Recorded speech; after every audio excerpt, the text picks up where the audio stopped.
Hello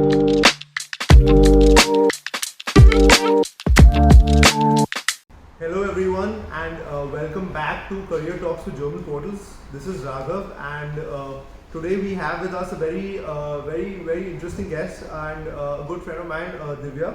Hi Divya, Hi, welcome to the show. thanks for having me. And to inform you guys, so Divya has been I've known Divya since 2015 and she's had a very unique set of experiences in Germany and we're going to ask her about those today.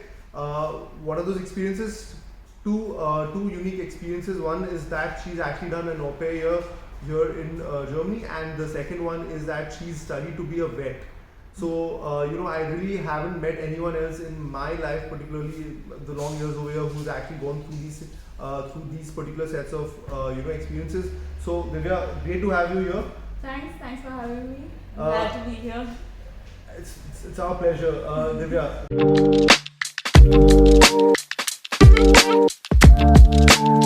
Can you tell us a little bit about yourself? Hi, I'm Divya. I'm from Pune. I grew up in Pune and I went to university there as well. So I did my Bachelor of Science in Zoology at Ferguson College in Pune, and at the same time or directly after that I decided to take a small break, which is quite unusual for people in India to actually take a break, because we are conditioned in such a way that we continuously have to either you study continuously or you have a job lined up directly after that. Right. The whole concept of taking a break and doing something else is something that's very unusual and not very, I would also go on and say, not really accepted in our culture. But at the same time, because of that reason also, because I didn't want to not do anything at all, I studied German. I decided to learn a new language and I thought about German, and during that whole experience I loved it, to be honest. It was a lot of fun for me, but the one thing that what was missing was the fact that you can speak fluently. That was the only small thing which was stuck in my head, because for me the whole point of learning a new language is also to be able to converse in that language, and that is what pushed me to do an au pair year. And that is something that this concept is also something that's not very, no one's heard of it. Even I hadn't heard of it before I stumbled upon it, quite randomly on the internet, and then I decided to research a little bit more and find out what exactly it's about. Right. So basically I'll explain that concept Yes, as please. well.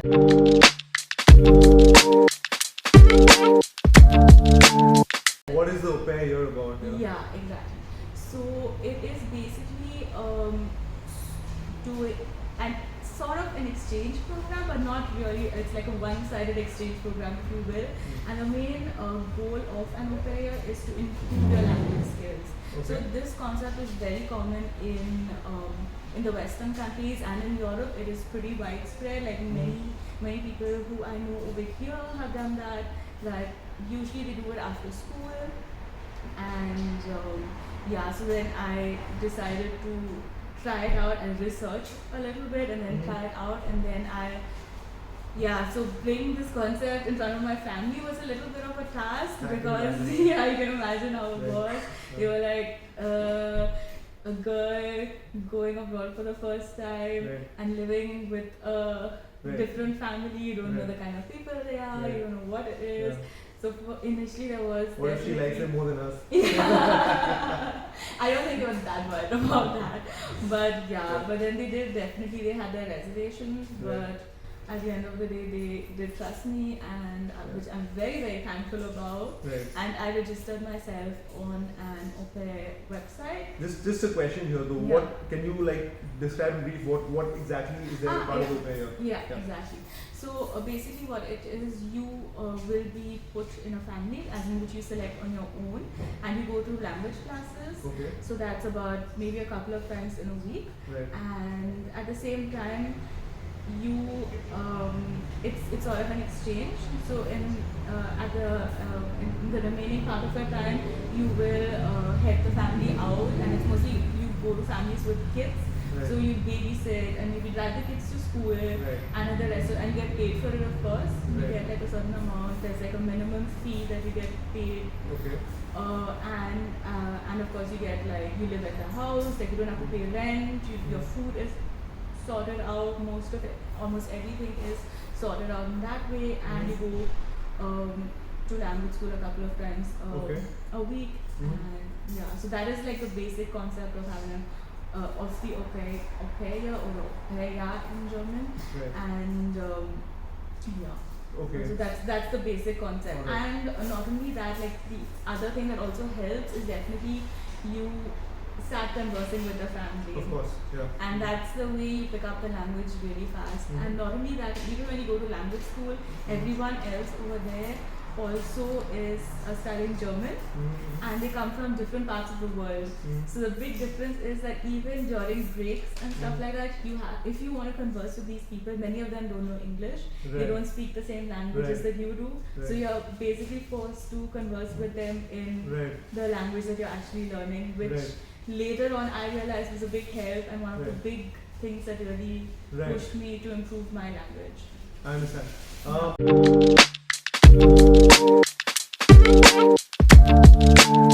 So how did the process pan out for you? Like, what did you Yeah. have to do? What were the stages of the process? Yeah, so the first thing that I did was I registered myself on an au pair website, and the concept of this au pair website is, if I'm not mistaken, like the au pairs don't have to pay to to subscribe, but then the families who are looking for au pairs, they have to pay a certain amount. Okay. And yeah, so then you give your criteria, like which country you want to go to and what all you're comfortable with, in the sense like, are you ready to take the responsibility of small children, can you drive, there are Right. certain Right. criteria as well, and then Understand. based on that you will be like matched with families. Right. Either the families will send you a message and say, hey, they introduce themselves, they talk a little bit about what they are and what they're Mhm. expecting, Mhm. and then you can ask your questions, and then Mhm. exactly depending mostly about the schedule and how Mhm. exactly you want it that way. Mhm. And yeah, so it's basically like we chat a little bit, and then afterwards then you can take it forward and start the process depending Okay. on that. Yeah. Okay. So for me, I spoke to a couple of families, Right. and then based on that I decided like the family that I chose and what Right. was what I Suitable what for you. suitable for me, Right. and what I felt was the best. And of course we had like Skype calls, which is Right. also very important Right. to get a Right. feel of the people and what kind of Right. people they are, because of course, I mean, your parents don't have reservations for Right. no reason. Right. There is a certain amount of risk involved in this, but yeah, so you have to trust your judgment a little bit as well and be a little careful. There's some thought Understand. also. Okay. So say Yeah. like, so you identified the family then, right? And the Yeah. family kind of got to know you. You got to know the family. Yeah. From both sides, it was a match. Yes. So then, how did it work out after that? Yeah. So once I decided the family were happy with me, then we filled out a form, a certain particular form, and all the details were written in that. I think this form was also provided to us by the same website. Right. And so basically it's like a contract between both parties, and Right. where everything was listed, like all your duties and Right. what are the things are okay with them and what things are not okay. If there are certain things, for example, like some families, and even in my family, my au pair family, for them it was like you can't smoke, for example, anywhere close to the house or close to the kids, or like certain these kind of things. I can imagine maybe like in vegan families, and they have Right. like a vegan lifestyle, something like that. Could those are sort of Right. things that are important to them, which Right. is totally understandable. And Right. yeah, so all these things, it's better that all these things are already mentioned in the contract, and Right. it is definitely quite official. It's not like Right. yeah. Okay. And so then, say firstly, one more question. Which website was this? Do you remember? I don't remember, but probably like I'll still look it up, and maybe Raghav can like. Yeah, we can add it to the description below. Yeah. And what about, like, say if you guys matched, for this 1 year you are sort of an extended member of the family. Exactly. So you have to fit into the family culture, Yeah. at least be agreeable to meeting those, like, cultural requirements. Exactly. So say you guys meet, you guys are fit for each other. So let's sign the contract. Yeah. Now, how does it work out with the rest of the stuff?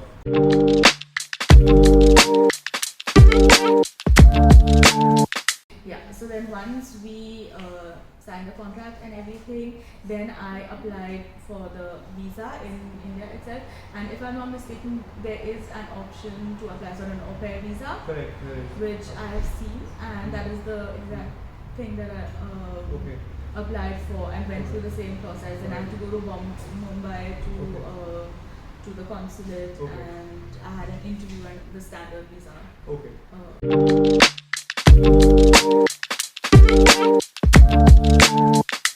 What level of German did you have before you applied for the au pair program?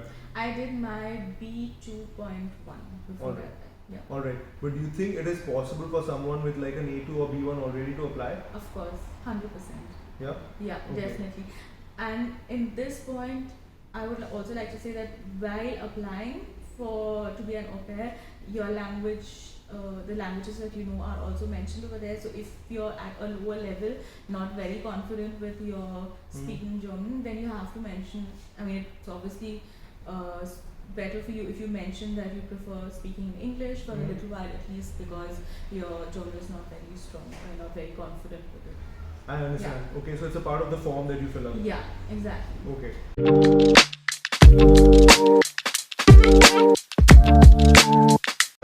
What about, like, did you have to put some money in the account, like a blocked account or something, or how did? No. Okay. For this whole au pair process, we didn't have to create this blocked account. Because of this contract, we do receive a certain amount of money from the families and don't pay for rent and stuff. So it's the money that you get with it. So basically, your food, your rent, everything. I mean, you don't pay rent, right? Because you're part of the family and you have like your own room. I mean, depending. I mean, mostly you have your own room and whatever. And these things are sort of mentioned in the contract already. So you don't have to make a blocked account for this. You get paid for it, in fact. And in many cases, I'm not sure all the cases, but in many cases, your language course is also paid for by the family. Yeah, this is my next question. Yeah. Okay, so many cases the language course is also paid for. Some certain cases it could be, depends on the family. Depends on the family. So these are also things that you will play a role in the deciding factor. Right. Whether you choose this particular family. Whatever is best. Okay. Yeah. Sounds interesting. Yeah.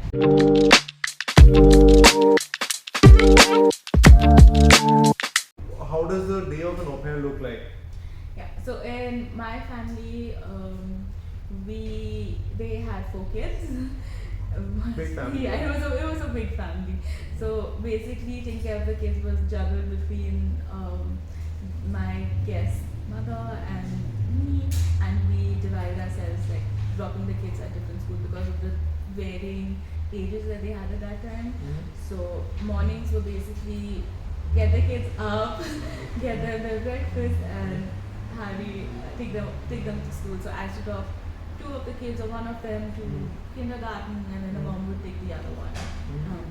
So that was the morning routine. And then there was also a baby who was 2 years old when I joined, and actually she was 1 year old. So then once I came back, then I would be with her and spend some time with her, and then we'd go for walks in the afternoon, get her to bed, and then I would do laundry, and that's it. And then go and later on in the afternoon pick up the kids back from school, and then after that, then you're in that whole thing of routine of keeping the kids sort of busy. I understand. Yeah, so then some of them may want to play, or some of them may have different extracurricular activities that you need to go to.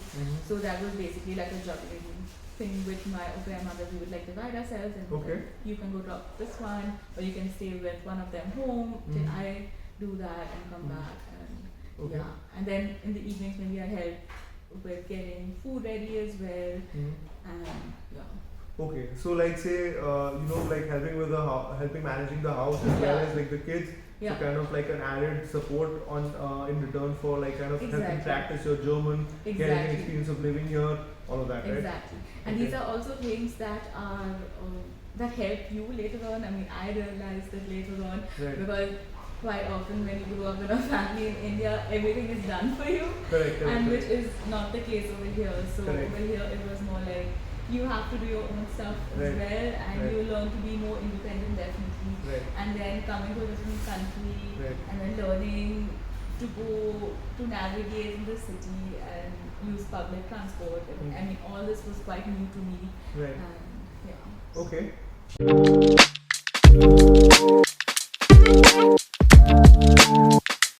How much did you get paid at that point in time? At that point, the minimum, which is like standard everywhere, was 260 euros Okay. a month, and over and above that, like they also got me a transport card. So it's like a ticket where I could use public transport in Berlin and around Berlin for free, and of course they paid for my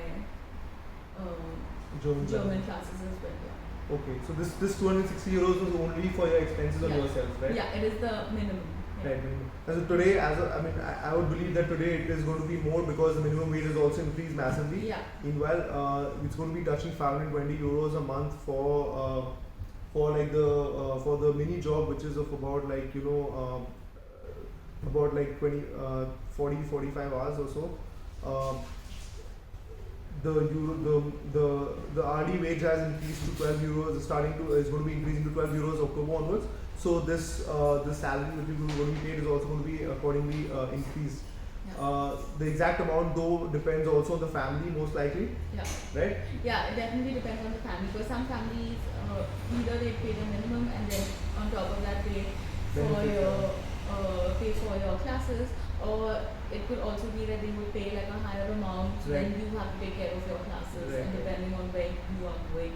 Right. Because for example, the difference over here is in some of the institutes, like language institutes. For example, the British Institute over here is like very, very expensive That's right. in comparison to what we have in India.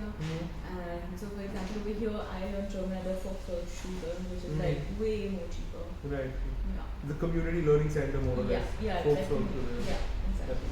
Okay.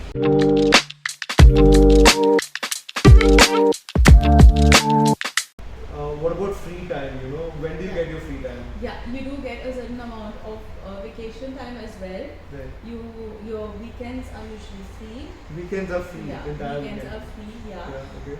You do get a certain amount of vacation time. I'm not very sure how it was. So in the family that I was in, it was all planned out. Like I told my guest mother in advance that this is the time that I would like to have free. I mean, if it was too much, then I would compensate in where I would work on the weekends. Right. Yeah.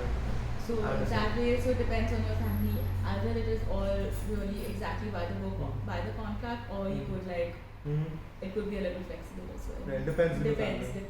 Yeah. Okay.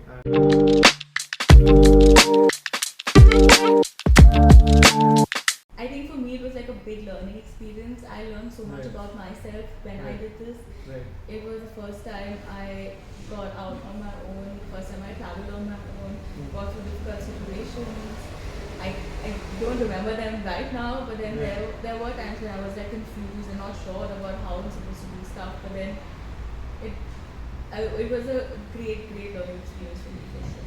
I can imagine, and at actually no cost to you per se. No, like I could finance myself. So I mean, I didn't take any money from my parents when I left Right. the house. Yeah, Right. and I could manage perfectly well the whole year because Right. of the money that you're getting as well. Right. It's not the largest amount, but it is sufficient.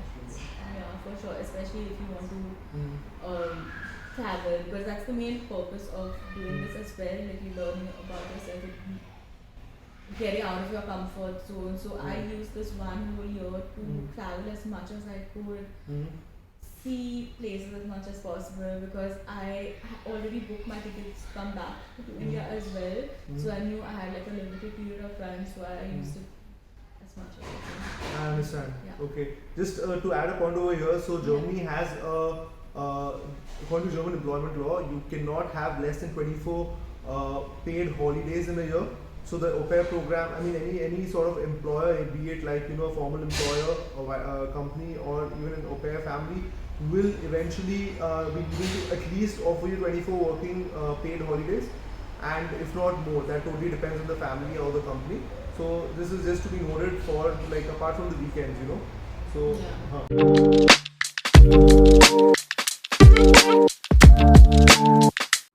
what recommendation do you have for people who want to be an au pair in Germany? I definitely recommend it. Of course, you have to be like during the selection process. You have to be careful or mindful. You should know what you want. Right. The most important thing, according to me, is you have to be open. Like, you cannot go with preconceived notions about how the space is going to be, how the people are going to be, and you have to be very clear that it's going to be different from how it is back home. Right. And that was one thing I was very sure about. Right. That's why the whole process for me was quite smooth, I must Right. say. I knew it was going to be a different environment. I knew it would be a different culture. Right. So that's why you're doing this in the first yeah, place. that's why you're doing this in the first place, and that's why for me I didn't have that much of a culture shock, to be honest, when I came here. I mean, I thought maybe because I knew it was going to be very different from what it is back home, and that is exactly how it was. So, and I was totally fine with it, and I was happy and proud to get a chance to be in a different place, do something else, and yeah, that was a very very important part of my life, and it's one of like the turning points of my life. You think to be so, honest. Yeah, definitely. Okay. Great feedback from you, Divya. Yeah. Thank you so much for your detailed, explanations and for your time. And thank you for appearing on our, for taking the time out for us. Yeah. And guys, if you ever want to speak to Divya in a one-on-one call, you can always reach out to us, and we can try to make it happen for you. Thank you so much, guys.